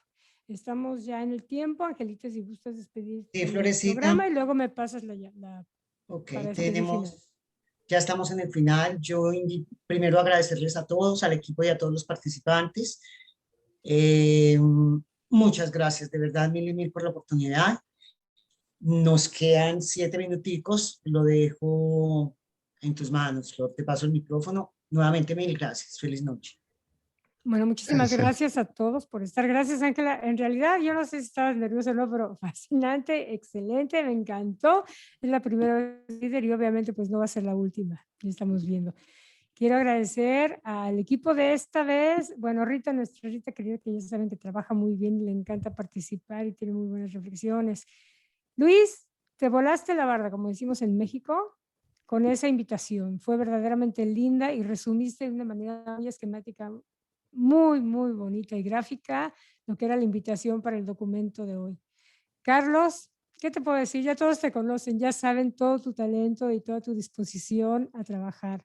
Entonces, chicos, muchísimas gracias. Son un equipo excelente, verdaderamente gracias. Y le paso el micrófono al señor que no creo que está congelado, pero está su foto, que se ve bonito de traje, a don Jaime Rey. Adelante. Ok, Florcilla, gracias y gracias a todos ustedes por la compañía. Como vieron, estuve silencioso por razones técnicas, pero escuchando. Como siempre, felicitaciones, Flor, felicitaciones a todos los participantes, a Ángela, a Rita, ¿sí? a cada uno de ustedes, realmente, a Carlitos García, ¿sí? A Luis Fontecha, todos realmente quedan cortas las palabras. Les agradezco muchísimo y sé que mucha gente va a disfrutar de esta grabación tan pronto la subamos, ¿ok? Que pasen una buena noche y como siempre, si todo sale bien, esta noche quedará subida la grabación. Muchas bendiciones a todos.